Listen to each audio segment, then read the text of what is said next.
Hello anime friends. स्वागत है आपका द एनिमीहुड चैनल पर।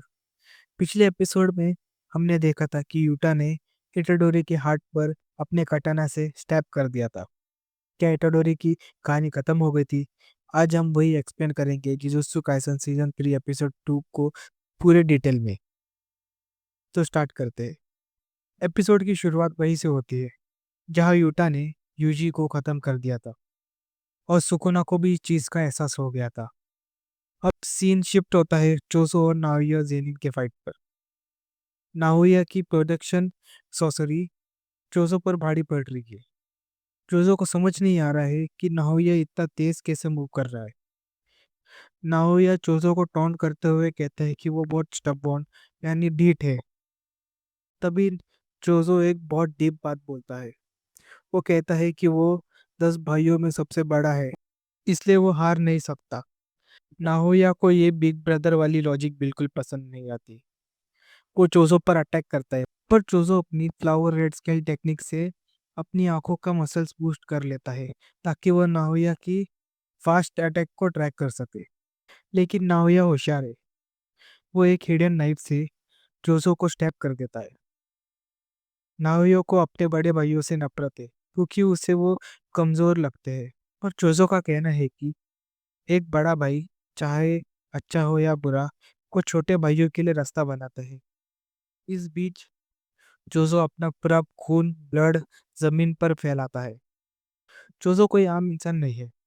वो एक डेथ पेंटिंग हाइब्रिड है जो अपनी कर्स एनर्जी को ब्लड में बदल सकता है। उसका खून नाओया के ऊपर गिरते ही सॉलिड होने लगता है, जिसे नाओया ट्रैप हो जाता है। चोजो अपना अटैक यूज करके नाओया को इंजर कर देता है। तभी अचानक पीछे से यूटा आता है और चोजो को एक ही मुक्के पे ढेर कर देता है। यूटा अपने साथ इटाडोरी का डेड बॉडी भी लेकर आता है। नाओया की हालत खराब है क्योंकि चोजो के खून पॉइजनस है। यूटा नाओया के सामने कंडीशन रखता है। वो उसे हील कर देगा अगर नाओया हायर अप को जाके कह दे कि इटाडोरी मर चुका है। उसके बाद हम इटाडोरी का एक फ्लैशबैक सपना देखते हैं। हमें उसके ग्रैंडपा, उसके डैड जिन और उसकी मॉम दिखती है। हम देखते हैं कि इटाडोरी की मॉम पर भी वही स्टिचेस है जो गेटो के सर पे है, यानी केंजाकू का रिश्ता इटाडोरी का जन्म से है। तभी इटाडोरी अचानक से होश में आता है और यूटा को अपने सामने देख के डर जाता है। पर यूटा मुस्कुराते हुए वो रिफील करता है कि गोजो साटोरू से मिलने आया था और उसने ही यूटा से रिक्वेस्ट की थी कि अगर उसे कुछ हो जाता है तो यूटा को यूजी के ख्याल रखना होगा। यूटा ने सिर्फ इटाडोरी को मारने का ड्रामा किया था ताकि हायब्रोस को लगे कि एग्जीक्यूशन हो गया है। यूटा ने जैसे ही इटाडोरी के हार्ट पे स्टैप किया, रिवर्स कर्स टेक्निक यूज करके हील कर देता है। यूटा इटाडोरी को समझाता है कि उसके पास जो पावर है वो उसकी अपनी नहीं है, इसलिए खुद को ब्लेम करना बंद करे। तभी वही मेगोमी फिशिगुरो आता है।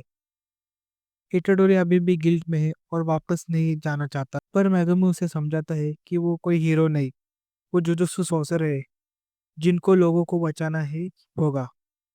मेगोमी बताता है केंजाकू यानी नोरुतोशी कामू ने कलिंग गेम शुरू कर दिया है और उसकी बहन भी उसमें फंस गई है। अब हम देखते हैं कलिंग गेम का 8 डेंजरस रूल। 19 डेज में पार्टिसिपेट करना जरूरी है। रूल तोड़ने पर मौत पक्की है। बैरियर में घुसते समय आप प्लेयर बन जाएंगे। प्लेयर को मारने के पॉइंट्स बताते हैं। अगर सोसरर को मारा तो 5 पॉइंट्स और नॉन सोसरर को मारा तो 1 पॉइंट। 100 पॉइंट होने पर आप गेम मास्टर से नया रूल ऐड करवा सकते हैं। स्कोर अगर 19 दिन तक सेम रहा तो मौत आ जाएगी। इटाडोरी फाइनली मेगुमी की मदद करने के लिए मान जाता है, पर वो यूटा से एक वादा लेता है। अगर सुकुना दोबारा उस पर हावी हुआ तो यूटा मार देगा उसको।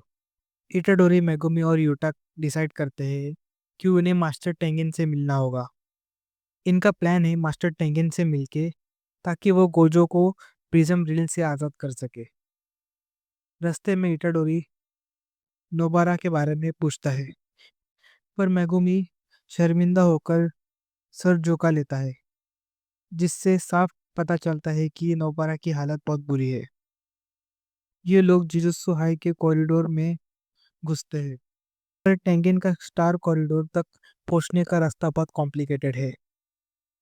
तभी वहां एंट्री होती है माकी जेनिन की। माकी की हालत देखकर इटाडोरी दंग रह जाता है। शिबुया इंसिडेंट में जोगो की आग ने उसको पूरी तरीके से जला दिया था, लेकिन उसके हेवनली रेस्ट्रिक्शन में की वजह से वो बच गई, पर उसके शरीर पे गहरे निशान रह गए हैं। वहीं पर यूकी भी मौजूद होती है। यूकी वही स्पेशल ग्रेड सॉर्सरर है जिसने पहले ही प्लान बना दिया था कि उन्हें टेंगेन से मिलना ही होगा। वो वहां पर पहले से ही छुपी हुई थी। वो बताती है कि गोजो सील होने के बाद जुजुत्सु हाई स्कूल का बैरियर कमजोर हो चुका है, इसलिए यही सही मौका है अंदर घुसने का। इटाडोरी यूकी से पूछता है क्या वो टेंगेन के स्टार कॉरिडोर के हजारों घूमते हुए दरवाजों में से सही दरवाजा ढूंढ पाएगी। तभी चोजो आगे आता है।